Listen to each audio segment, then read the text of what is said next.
There's a special kind of rage that bubbles up when you find someone's greasy handprints on your socket wrench, set especially when that someone is the head of your HOA. I'm Jonah Prescott. I'm a mechanic by trade, homeowner by choice, and apparently the latest target of my HOA president, Angela Vickerson. Angela's one of those people who thinks her clipboard gives her divine authority. Short, sharp, always wearing some pastel nightmare and sunglasses on her head like she's eternally at a tennis match. She's been gunning for me ever since I moved in last year. The first warning was about my truck claimed it was commercial looking. Then it was my lawn being 3/4 of an inch too tall. But this time she crossed the line into criminal. It started last Friday. I had just gotten home from a long shift at the garage and was unloading a new torque wrench set into my tool rack. I keep my garage organized like a military locker, everything in its place, polished, labeled. I closed up for the night, locked both the door into the house and the roll-up. Everything was tight. Saturday morning, I went out to rotate my tires, and the first thing I noticed was the wrench set wasn't where I left it. I thought maybe I misplaced it, but the more I looked around, the more things were wrong. A few drawers on my tool chest were open. The workbench light was on. A screwdriver was lying on the floor. My stomach dropped. Someone had been in my garage. I stood there, running through what could have happened, when I remembered the new security cameras I'd installed 2 weeks ago. I had added them after Angela made a big fuss about keeping neighborhood standards high, while side-eyeing my garage like it was a meth lab.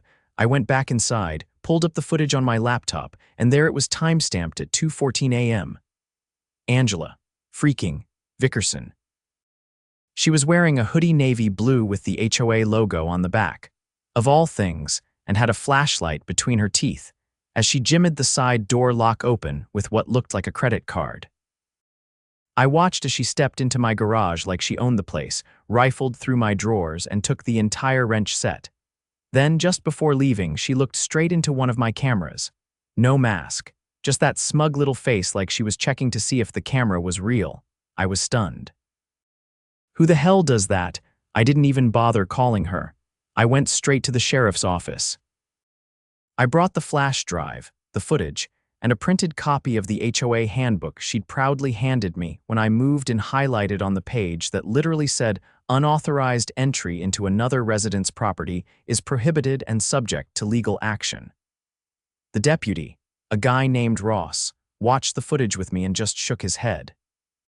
"Well, Mr. Prescott," he said, "looks like your HOA president just bought herself a felony."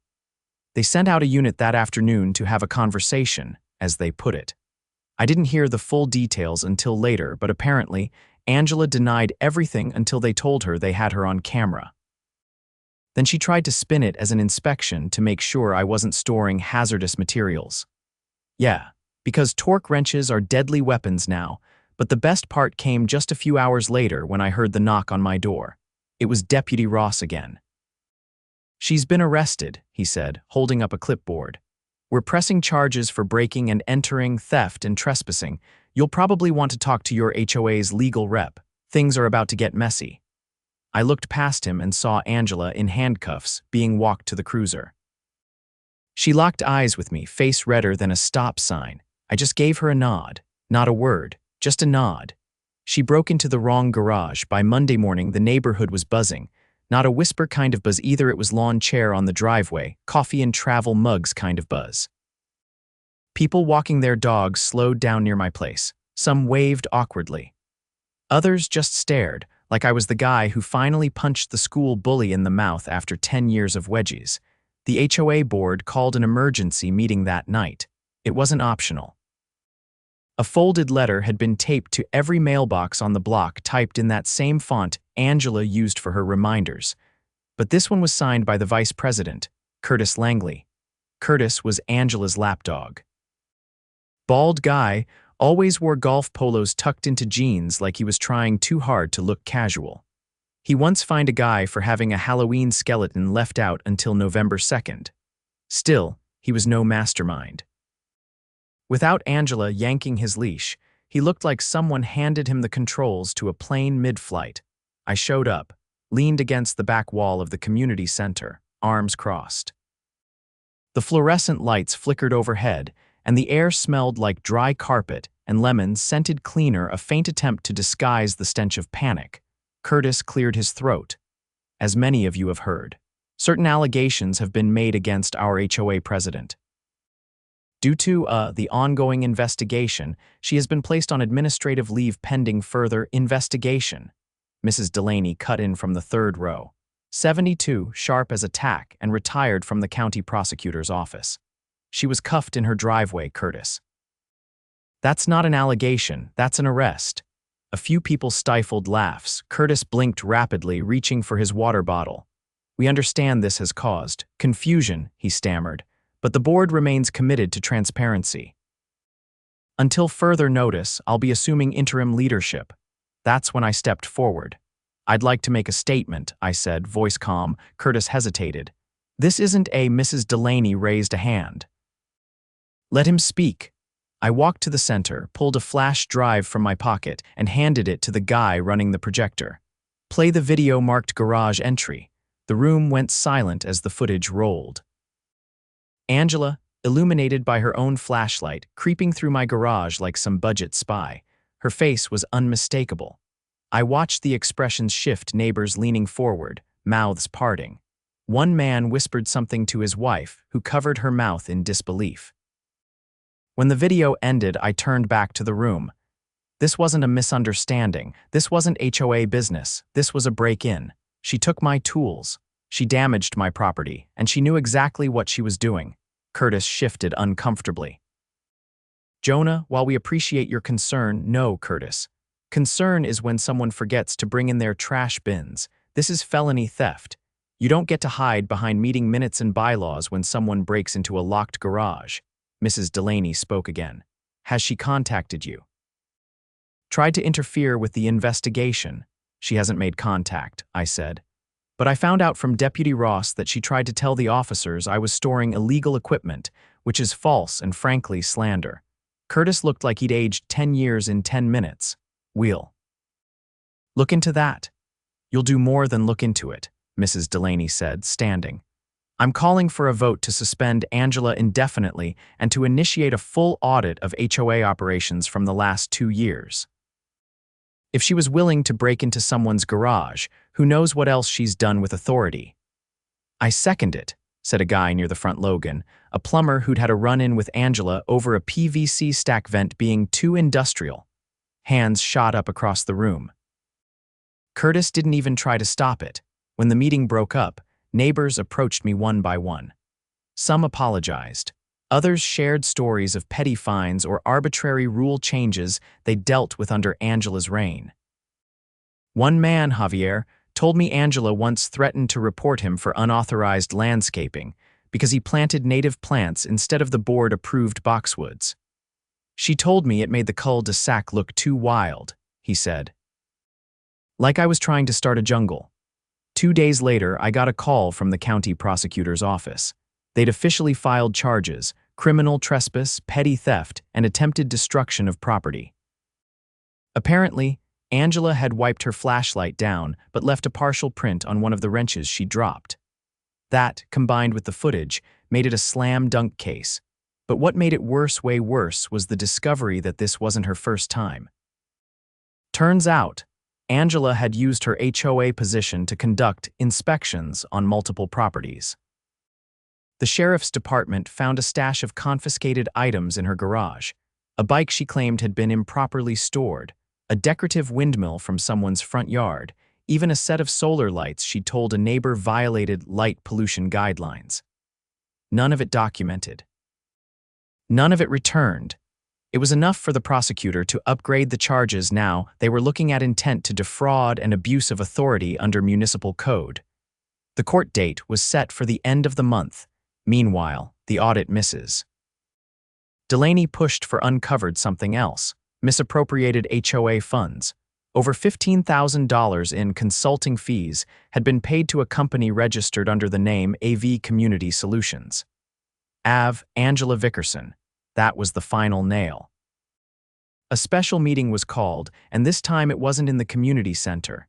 It was at the city courthouse. Angela, now out on bail, stood before a judge as the full scope of her actions was laid bare. She didn't speak. Not once. Her attorney tried to argue that she was acting in an overzealous official capacity, but the judge was unimpressed. "You're not a police officer. You're not a building inspector. You're not even a city employee," he said. "You're a volunteer elected to oversee lawn heights and noise complaints. And you broke into someone's garage." She was sentenced to 90 days in county jail and ordered to pay restitution to all affected residents. The judge also barred her from holding any position on any HOA board in the state. Back in the neighborhood, something shifted. The new HOA president, voted in by an overwhelming majority, was Mrs. Delaney. First order of business: a full rewrite of the bylaws with community input. Second, a vote to allow residents to opt out of HOA landscaping rules as long as basic safety and property boundaries were respected. People started talking again, real conversations on sidewalks, front lawns, over fences. The kind that don't come from fear of a fine, but from living next to someone you trust. And me, I got my tools back. Most of them anyway. A few were too damaged to salvage, but Angela's restitution check covered replacements and then some. I mounted a new sign above my garage door, nothing fancy, just hand-painted on a slab of scrap wood. It read, "Trespassers will be filmed, prosecuted, and publicly embarrassed." Every time I open my garage, it swings upward like a reminder. Some folks collect trophies. I collect proof that justice, when backed by evidence and a little patience, hits harder than any fine ever could. 2 weeks after Angela's sentencing, life in the neighborhood hit a strange lull. The kind of quiet that doesn't feel peaceful, just uncertain. Like everyone was waiting to see if the storm would roll back in or blow away for good. I was back in the garage, replacing the last of the damaged wiring on my diagnostic scanner when I got a knock on the door. 3 quick raps, no doorbell. I wiped my hands, opened it, and there stood a man in a gray suit holding a leather document case. "Jonah Prescott?" he asked, polite but formal. "That's me. I'm Assistant District Attorney Ray Nolan. Mind if I come in for a few minutes?" I led him into the kitchen and offered him coffee. He declined. He remained standing, unfolding a set of documents with practiced precision, the way only someone who handles bad news for a living can. "I've been assigned to a larger investigation stemming from the Vickerson case," he said. "What started as a trespassing and theft charge has led us to something significantly more serious." I leaned back against the counter. "Go on. We found evidence that Angela wasn't acting alone. There's a paper trail, emails, invoices, and recorded board meeting minutes that were never made public. We believe that at least 3 other board members were complicit in a scheme to inflate neighborhood violation fines and funnel the excess into a private account." That stopped me cold. "How much are we talking?" Nolan opened a folder.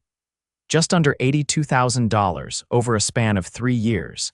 It was disguised as legal and administrative fees, but the payee is a shell company registered under a former HOA treasurer's name." "Angela authorized every transfer."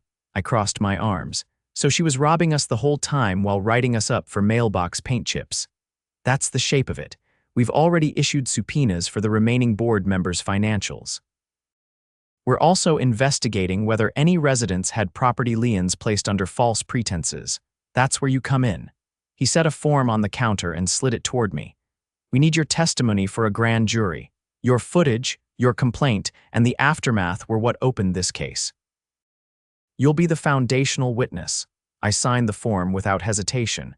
"You get names, dates, whatever you need. I've got nothing to hide." He nodded and snapped his briefcase shut. "We'll be in touch, and Jonah, be careful. People who feel power slipping away tend to get reckless." He left without shaking my hand. That night, I installed 2 more cameras, one facing the backyard gate, one angled at the alley that ran behind the houses. I wasn't afraid, but I wasn't trusting fate either. 3 days later, the neighborhood lit up again. This time, it was Curtis Langley. He was arrested in the middle of his morning jog, right on the corner of Birch and Larch. No drama, just 2 unmarked cars pulling up and a pair of detectives stepping out. One of the neighbors caught it on their phone Curtis trying to act confused, then angry, then just defeated as the cuffs clicked on. The video made it onto a local news segment that night. Turns out Curtis had been the one processing the fake violations. He'd accessed the HOA's internal database and altered records to justify the fines. If someone paid, great, it went into the slush account. If someone fought it, Angela would waive it to appear merciful. It was a full-blown racket, and the HOA was their front. The real bombshell hit the following week. I got a call from Mrs. Delaney early in the morning, and her voice was clipped but steady. "Jonah, the auditors found something worse. You might want to come by the community office." The HOA's main office was inside what used to be a model home. Angela had converted the living room into a reception area, the dining room into a compliance center, and the upstairs into file storage. Mrs. Delaney met me at the door holding a folder so thick the bindings were strained. We brought in an independent forensics accountant. "You're not going to believe this." She led me upstairs to one of the bedrooms, where boxes of files had been pulled open and stacked in rows. A woman with a laptop was typing rapidly, cross-checking spreadsheets. There were unauthorized liens placed on at least 9 properties, Mrs. Delaney said. They were never voted on. No hearings, no notices, just forged signatures and altered dates. I flipped through the file she handed me. One of the names jumped out immediately: Javier, the guy with the native plants. I remember him saying Angela threatened to report him, I muttered. She did more than threaten. She filed a lien against his property 3 months later. If he hadn't refinanced, he never would have seen it. I turned to her. How many people almost lost their homes over this? So far, we've confirmed 2 foreclosures directly tied to these liens. Both families moved out last year. The accountant looked up. We have enough for a federal case. Wire fraud, mail fraud, conspiracy, possibly RICO if the state gets involved. Mrs. Delaney's eyes were glassy but focused. They used our HOA not just for control but for profit. And they destroyed lives to do it. The next day, the county held a press conference. The district attorney and the state attorney general stood shoulder to shoulder, announcing formal charges against 4 former HOA board members. Angela's charges were expanded to include conspiracy to commit fraud, and Curtis was now facing obstruction and falsification of public records. The 2 homeowners who'd lost their homes were contacted by the prosecutor's office and informed that restitution proceedings were underway. Their cases would be reopened, and the state was offering legal assistance to help them recover damages. I watched the broadcast from my living room, surrounded by tools and parts I'd spent years collecting. For the first time in a while, it didn't feel like just a garage. It felt like proof. That standing your ground, even when the system seems rigged against you, still mattered. Later that week, the newly formed resident council met for the first time. No officers, no titles, just homeowners, gathered in folding chairs on the Delaney's front lawn. The goal was simple: transparency, fairness, and a total ban on any unilateral authority. I brought the folding tables.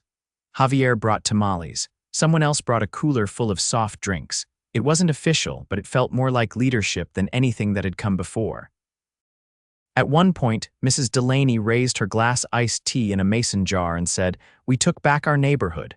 Let's never give it away again." No one clapped, they just nodded, because they understood we weren't just fixing bylaws, we were erasing a regime. The spring sun had settled low behind the rooftops, coloring the sky with streaks of copper and violet when the final hearing began. I stood outside the county courthouse, arms folded, watching as reporters angled for a better shot of the defendants being led inside. 4 of them. Angela Vickerson, Curtis Langley, and 2 former board members, Marla Chen and Dennis Boyd. All dressed like they were headed to a brunch, not a courtroom. A few neighbors had shown up to watch, including Javier, who gave me a quiet nod but said nothing. It didn't need saying. The damage they'd done to people like him, to people who just wanted to live their lives without being bullied, ran deeper than any restitution payment could fix. Inside, the courtroom was packed. A small gallery, but every seat was filled. I sat 2 rows behind the prosecution's table, next to Mrs. Delaney, who wore a navy jacket with the county seal pinned to the lapel. She'd been invited as a citizen witness. She didn't say much, just kept a notebook in her lap and a pen cap between her teeth, jaw tight.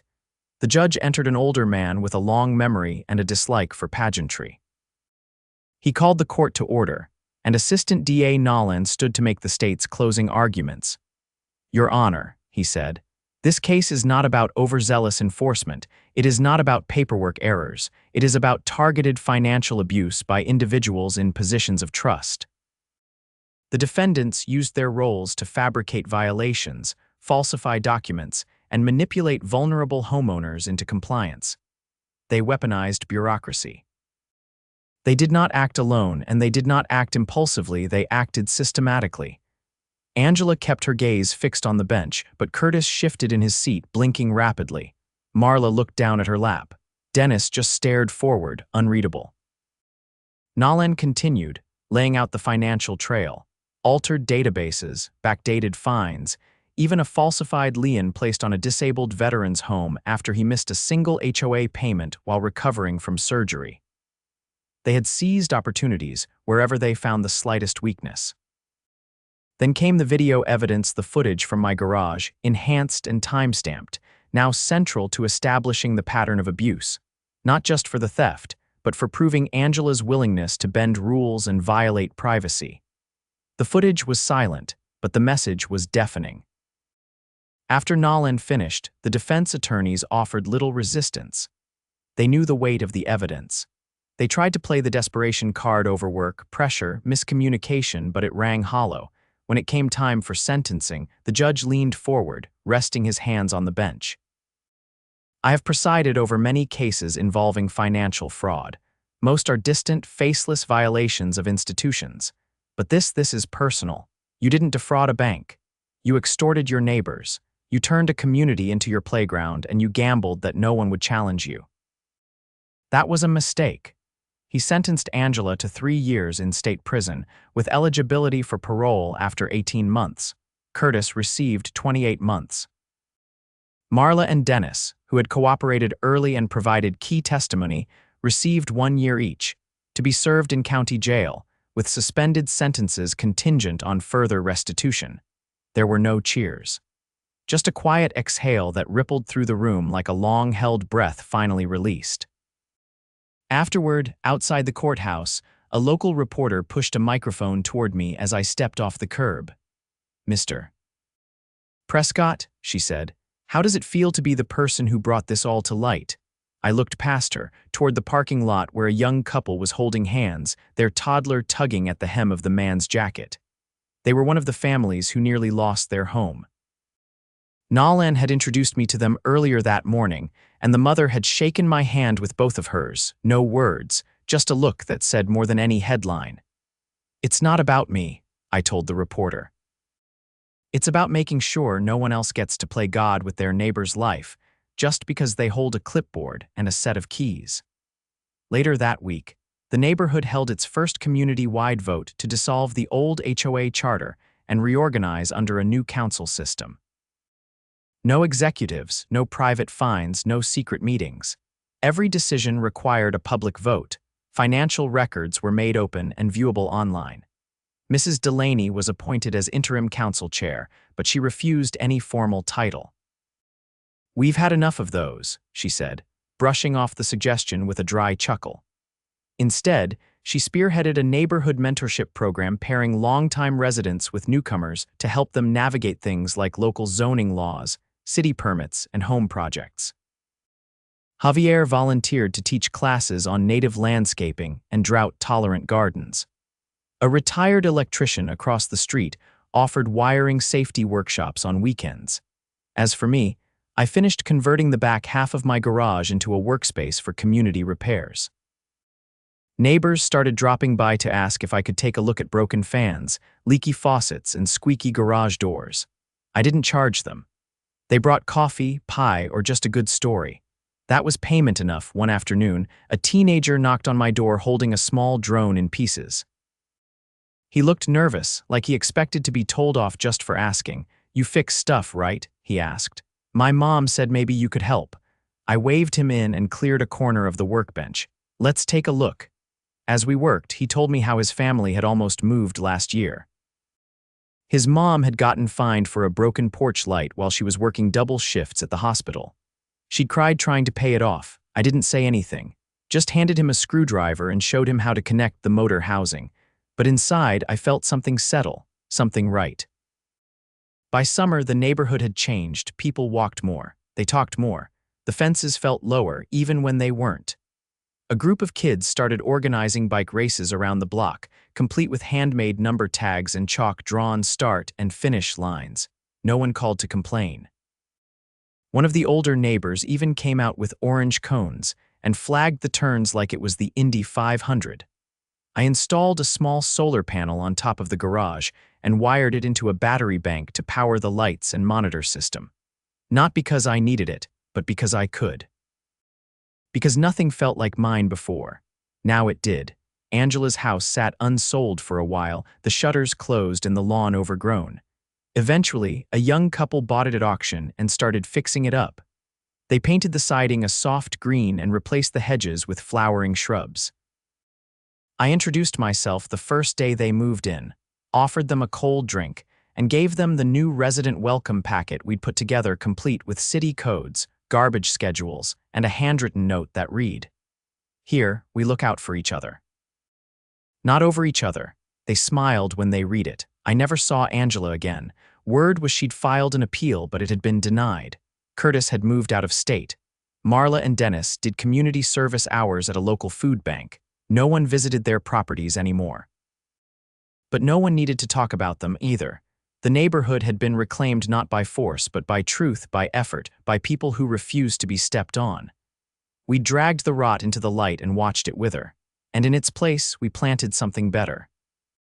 One night, I sat on my porch with a mug of coffee, watching as porch lights flicked on one by one down the street. A boy pedaled past on a bike too big for him, training wheels gone, legs wobbling. His father jogged beside him, arms ready.